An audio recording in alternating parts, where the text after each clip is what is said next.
আসসালামু আলাইকুম রহমতুল্লাহি ওয়া বারাকাতুহু। আমি মোহাম্মদ রিফাত রহমান জিহাদ।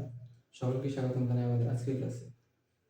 আজকে আমাদের আলোচনার বিষয় হচ্ছে এই বই automotive electricity, electronics and automation বইয়ের দ্বিতীয় অধ্যায়ের একটি টপিক ডিএলআই সিস্টেম। পূর্বের ক্লাসে আমরা সিরিয়াল সিস্টেম নিয়ে আলোচনা করেছি। তো ডিএলআই সিস্টেম হচ্ছে ডিস্ট্রিবিউটরলেস ইগনিশন সিস্টেম। এই সিস্টেমে ডিস্ট্রিবিউটরের মতো মুভিং পার্টস না থাকার কারণে এর এফিসিয়েন্সি বা অ্যাকুরেসি হ্রাস পায় না। তো এই সিস্টেমটির কার্যপ্রণালী দেখার আগে আমরা দেখে নেব এই সিস্টেমটি কি কম্পোনেন্ট নিয়ে গঠিত। এখানে আমরা দেখতে পাচ্ছি একটি ব্যাটারি। তো এই সিস্টেমটি মূলত সম্পূর্ণটাই ব্যাটারির উপর নির্ভরশীল। এখানে একটি ব্যাটারি নেগেটিভ টার্মিনাল আর্থ করা রয়েছে এবং পজিটিভ টার্মিনালটি একটি সুইচ দ্বারা ইসিইউ এর সাথে সংযুক্ত রয়েছে এবং ইসিইউ এর সাথে প্যারালালি ইগনিশন কন্ট্রোল মডিউল সংযুক্ত রয়েছে।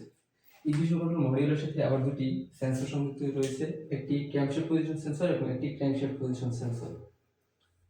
এখানে ইগনিশন কন্ট্রোল মডিউলের সাথে ইগনিশন কয়েলের সাথে স্পার্ক প্লাগ সংযুক্ত রয়েছে স্পার্ক ঘটানোর জন্য এবং আর্থ করা রয়েছে সার্কিট সম্পন্ন করার জন্য। তো এখন যদি আমরা দেখি এটা কিভাবে কাজ করে, ব্যাটারি নেগেটিভ টার্মিনাল আর্থ করা রয়েছে সার্কিট সম্পন্ন করার জন্য এবং পজিটিভ টার্মিনাল এই পাশে রয়েছে। যদি সুইচ অন করা হয় তাহলে ব্যাটারি থেকে ইলেকট্রিক কারেন্ট প্রবাহিত হয়ে ইসিইউতে যাবে এবং ইসিইউ এর সাথে প্যারালালি ইগনিশন কন্ট্রোল মডিউল সংযুক্ত থাকার কারণে ইসিইউতে কারেন্ট পাস হবে এবং ইসিইউ ক্র্যাঙ্কশ্যাফট এবং ক্র্যাঙ্কশ্যাফট পজিশন সেন্সর হতে ডাটা সংগ্রহ করবে যে পিস্টন কোন অবস্থানে রয়েছে।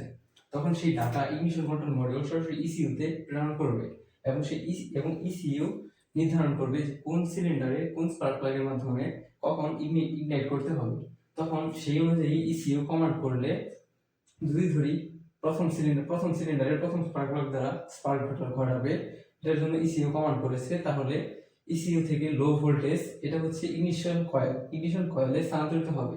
ইগনিশন কয়েল আর্থ করা রয়েছে সার্কিট সম্পন্ন করার জন্য এবং ইগনিশন কয়েলের কাজ হচ্ছে লো ভোল্টেজকে হাই ভোল্টেজে রূপান্তর করা এবং লো ভোল্টেজ হাই ভোল্টেজে রূপান্তর করার পরে ইগনিশন কয়েল থেকে সরাসরি স্পার্ক প্লাগে ইলেকট্রিক কারেন্ট প্রবাহিত হলে স্পার্ক প্লাগের কাজ হচ্ছে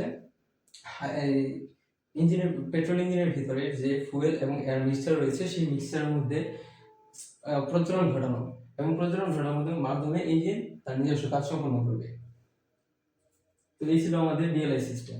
ভিডিওটি ভালো লাগলে লাইক এবং সাবস্ক্রাইব করে পাশে থাকবেন পরবর্তী আপডেটগুলোর সাথে সাথে পাওয়ার জন্য। আসসালামু আলাইকুম এভরিওয়ান। ধন্যবাদ সবাইকে।